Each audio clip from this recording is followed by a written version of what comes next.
I've been around YouTube for a long time, and every other month a video pop up with people praising how amazing it is to cook a steak covered in mayo. And little by little, it has been piquing my curiosity to the point that I'm testing this with you here tonight. I've never done something like this and have no idea what would happen if we cook this beautiful steak covered with mayo. But here we are. We're gonna put this concept to the test today and see if it's worth all the praise it has or if it's just BS. Let's go. And as any good cook, the first thing we're gonna talk about here will be the ingredients. I'm gonna take a big risk here and use this amazing Australian WAGYU steak for this experiment, so it better work. This meat was provided by my friend Josh from Josh Premium Meats. He's the owner of the best collection of Australian and Japanese WAGYU I've ever seen. All premium meats and great customer service. For more information about Josh Premium Meats, please check the links in the description of this video. So let's analyze this for a second. In one corner I have all this mayo, which is really cheap and you can find it everywhere. In the other corner I have this amazing WAGYU steak.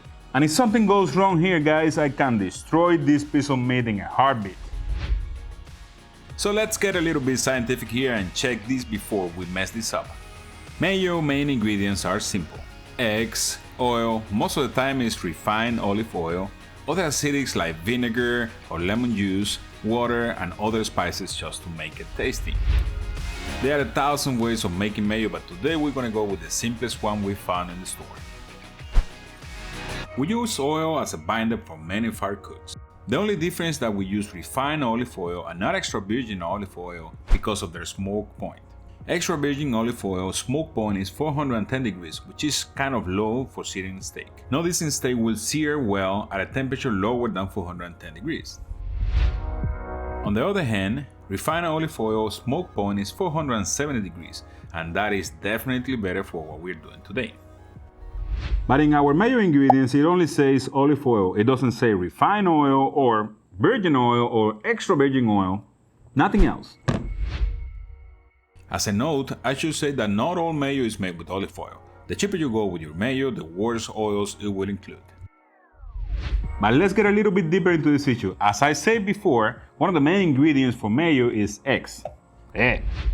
Because mayo consists of two of the most incompatible things in the world, oil and vinegar, it will need a different substance to mix them up and make them in a way that they won't separate later on. In this case, eggs are used for the glue of the mix. The idea is that in the process of creating mayo, the eggs will trap and suspend little droplets of one liquid into another. And that's why you cannot make mayo without eggs. So getting over with that, we get into the conclusions that we're going to be cooking our steak covered with tiny particles of eggs mixed with other ingredients. And if you ever fried an egg, you know that eggs brown really quickly. That is caused by the sugars and other protein that when heated will trap the particles of water surrounding them, changing the colors and physical consistency of those particles. And because of that, I will expect our final sear to look really nice, brown and shiny. Now let's talk about flavor. Mayo also contains acids like lemon juice or vinegar. In our video, Do Binders Affect Flavors? We found that the best binder to hold the spices for smoking was regular yellow mustard because of the flavors it added to the meat. And after experimenting for a long time, we got to the conclusion that the vinegar within that mustard was the one making those ribs taste better. So based on those facts, I'm assuming that vinegar is going to affect our meat in a positive way by enhancing the flavors of the beef. Okay, with all that info, I think we should go ahead with our experiment and try it. Now it comes to the cooking part. If we just fill the steak with mayo and put it to cook on the grill, I'm afraid we're going to lose most of it as the steak heats up. What I think we should do is to season the steak and cook it on the grill, and sear only after that. To get our steak ready, I'm going to be seasoning only with salt and pepper. Now we'll be placing it on the grill in the cool zone that we created previously and leave it there for at least 20 minutes. Or until the internal temperature of the steak hit 110 degrees. And now that we have our steak ready, I will put my cast iron pan on the grill and let it get screaming hot. That will give me about 5 minutes while I add all that mayo to the steak and cover it up as much as possible. Of course, by cover it up I mean a nice coat of mayo around the steak, no dipping into the mayo pot as if it was a chip.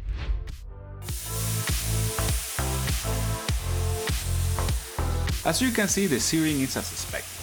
Really quickly, the steak is getting to that beautiful brown color, and I'm flipping it around so I can get the same color in every inch of the meat.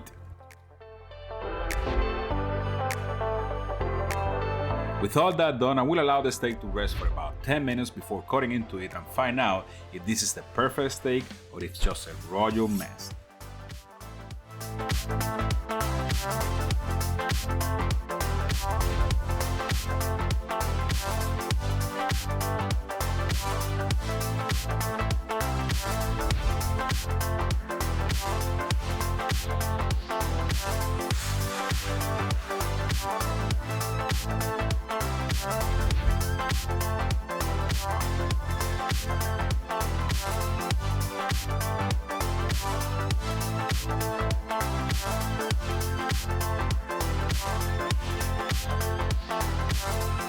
Well, Miss Ninja, we have this beautiful steak here for you. Okay. And we have a test here today. I mean, I'm doing something here to see if something made something good or something like that. It's something, but I don't know. It looked beautiful. It does. Okay, let's try it. So, Miss Ninja, cut that little piece for you. There we go. Got this little piece Wow, for the me. crust. I mean, I can feel it already. All right, let's go for Let's it, go. Miss Ninja.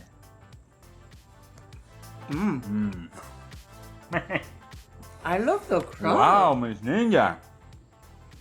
Super beefy.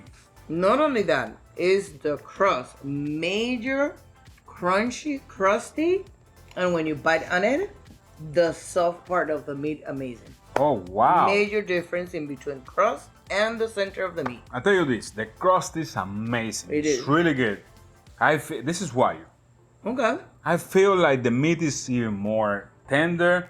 It's super juicy, but the flavor, man, the flavor into this thing is amazing. Really, really beefy. Really I love intense. it. I love Wow, I it. really like this, guys. What do you put in it? Mayo. I'm impressed. Not only because it's WAGYU, it's the crust. Wow. Well, guys, let me tell you something. I think this is one of the most delicious, brother, And sisters. steaks I ever tried here. Is really good. That mayo really worked. We have a beautiful crust. The crust. I don't know why. I cannot Amazing. explain that. But maybe it's the vinegar. As we talked about before, the vinegar is, enhance the flavors of the beef. The flavor is really intense, tender as any WAGYU, juicy as any WAGYU. Really good, but the crust and the flavors are killers here. Oh yes, the crust is a killer. Man, this is good Miss stuff. Ninja approved. So I can go back to the beach and take it all. No, you're not. And you have to stay here with Daddy because Daddy needs some company. No,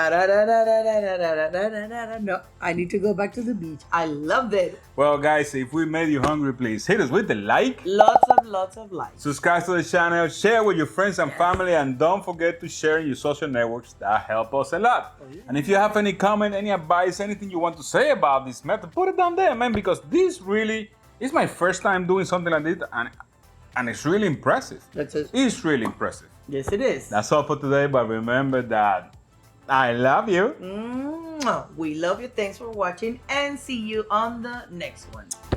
Let's get another one. Oof, this is good.